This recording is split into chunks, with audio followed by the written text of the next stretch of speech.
England fan नमस्ते। England को फ्यानहरुको हालखबर के छ? सर्वप्रथम त इंग्लैंड को फ्यानहरुलाई पिक्युको तर्फबाट हार्दिक नमन गर्दै तपाईहरुलाई म स्वागत गर्न चाहन्छु पिक्युमा। इंग्लैंड को फ्यान कहाँ हराउनु भएको छ?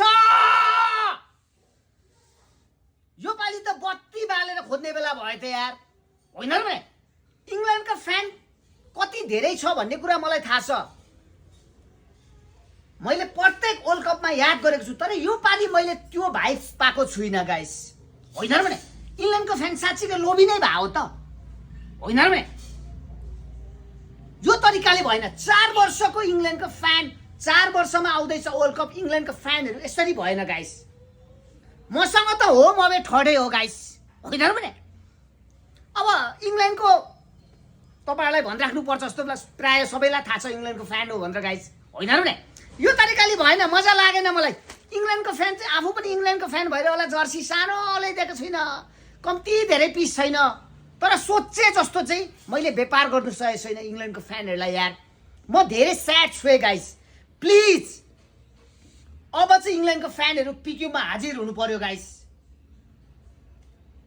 यो पालि इंग्लैंडदेखि बाहेक अरु टिमहरु भनेको सेकेन्ड हुने हो गाइस, मलाई लागेसम्म, होइन र? कि तपाईहरु होपलेस हुनुहुन्छ हो? होपलेस हुनु हुँदैन है तपाईँ हामी नै होपलेस भयो भने त मजा आएन नि यार, होइन र? इंग्लैंडको फ्यानको छाती त यस्तो हुनु पर्यो नि त गाइस, भिसेप त, होइन र? हेर्नुस् त, यो हुनु पर्यो नि त, यो हुनु पर्यो नि त, यो हुनु पर्यो नि त यार, होइन र? अरूको चान्स सेकेन्ड हुने हो, अरू सेकेन्डमा भिड्ने हो, हामी फर्स्ट भइसक्यौं, उठिसक्यो, ट्रफी उठिसक्यो इंग्लैंडको तर्फबाट, होइन र? म तपाईहरुसँग लामो कुरा गर्दिन गाइस। इंग्लैंडको तपाईलाई कुन ग्रेडको जर्सी चाहियो, कुन क्वालिटीको जर्सी चाहियो, तपाईको बजेट कति छ, होइन र? त्यो अनुसारको दिन्छु म तपाईलाई, होइन र?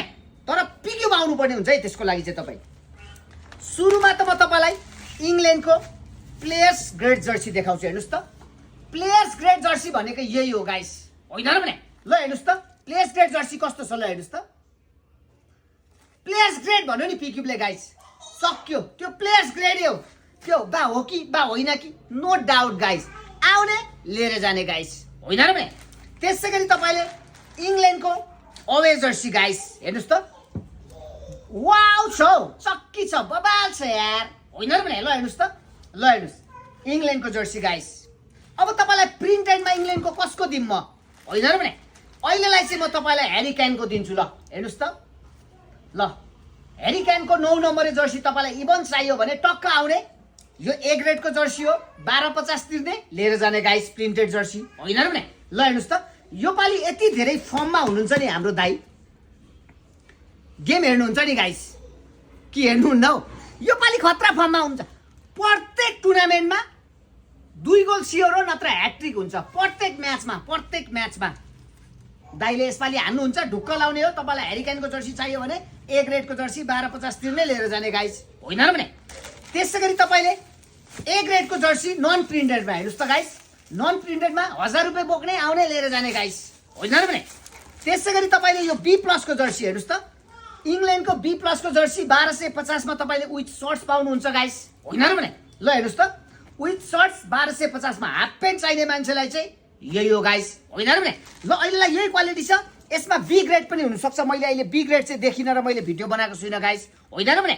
यो पालि इंग्लैंडलाई भयंकर सपोर्ट गर्ने हो, कुरै छैन। जति सुकै बजे टुर्नामेन्ट होस्, 1:45 होस्, 4:45 होस्, बिहान 6 बजे 5 बजे होस्, उठ्ने हो, सपोर्ट हान्ने हो गाइस, कुरै सक्यो गाइस, होइन र? सो गाइस पिक्युमा आउनु भयो भने तपाईले सम्पूर्ण कन्ट्रीको जर्सी त पाइ नै हाल्नुहुन्छ गाइस, होइन र? तर विशेष गरी तपाईलाई इंग्लैंडको जर्सी चाहिँ यदि आवश्यक छ र चाहियो भने नि गाइस, डाइरेक्ट पिक्युमा गाइस।